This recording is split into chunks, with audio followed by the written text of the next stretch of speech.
शादी के 19 साल में 11 बार माँ बनी, आपने सुना ही होगा। 11वीं बार में बेटा पैदा हुआ, उससे पहले बेटियां हो रही थी।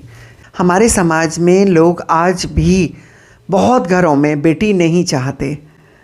हर किसी की मैं बात नहीं कर रही हूँ, लेकिन आज भी ज़्यादा परसेंटेज उन्हीं का है। लेकिन वही घर बेटे के लिए बहू चाहते हैं जो कि किसी की बेटी होगी।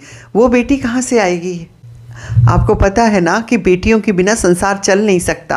आपको बहू भी नहीं मिलेगी क्योंकि वो भी बेटी पैदा ना करे, और जिससे आप बेटी पैदा करवा रहे हैं, बेटा पैदा करवा रहे हैं, वो भी किसी की बेटी है।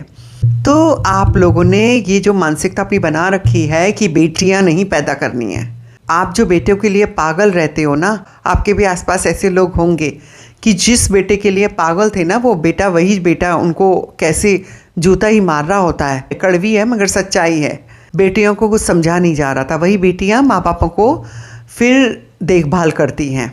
और दूसरी बात, हमारे समाज में जो बहुओं से घूंघट करवाया जाता है, आपने कभी सोचा है ये क्यों करवाया जाता है? कैसे शुरू हुआ था?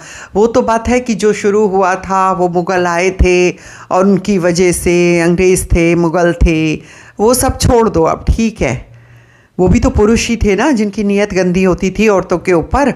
घूंघट इसलिए कराया जाता है क्योंकि पुरुषों की नीयत उस चेहरे पर ना पड़े और उनकी नीयत ख़राब हो।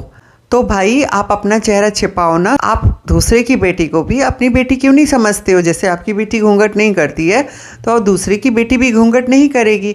आप उसको उसी नज़रों से देखोगे तो आपको चेहरा छिपाने की ज़रूरत नहीं पड़ेगी। इतना गंदा लगता है ये चीज़ कि दूसरे घर की बेटी आई है और वो सबसे मुंह छिपाती हुई घूम रही है।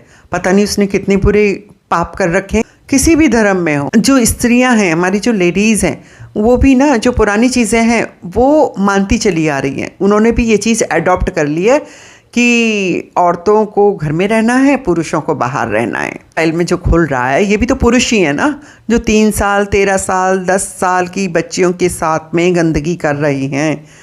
कहते हैं बाहर समाज तो बहुत खुला हुआ है, बाहर फॉरेन कंट्री में तो वहाँ ये सब नहीं होता। अरे ये भी तो हो रहा है। और पुरुषों को ना शुरू से समाज ने क्या बनाया है कि पुरुष बहादुर है, पुरुष रो नहीं सकता, ज़ोर ज़ोर से नहीं रो सकता। महिला ज़ोर ज़ोर से रोएगी, पुरुष बहादुर होता है, महिला कमज़ोर होती हैं। समाज पुरुष और स्त्री दोनों से बनता है। कुछ पुरुष रो देते हैं, लेकिन ज़्यादातर तो आपने देखा ही होगा कि मर्द को दर्द नहीं होता। यही कह के उसे समझाया जाता है कि नहीं नहीं तुम कोई लड़की हो जो रोगे, रोती तो लड़कियां हैं। आज भी औरतों के साथ गलत व्यवहार किया जा रहा है, चाहे वो घर में हो चाहे वो बाहर हो, चाहे वो व्यवहार किसी भी तरीके का हो सकता है। ये मानसिक और शारीरिक दोनों तरीके का हो सकता है। 100% पुरुष खराब नहीं है। बहुत पुरुष बहुत अच्छे हैं जो ये बदलाव करना चाहते हैं, और वो चाहते हैं कि महिलाएं भी हमारी तरह ही आगे बढ़ें, वो भी सेफ़ रहें, वो कहीं भी आए जाएं लेकिन सेफ़ तरीके से रहें। जैसे वो अपनी बेटियों को देखते हैं, बाहर की बेटियों को भी देखते हैं। चीज़ें हैं महिलाओं की, जैसे कि मातृत्व सुख जो उनको ही मिला है, और जो पीरियड्स होते हैं उस समय उनको रेस्ट की ज़रूरत है, घर में रहना है।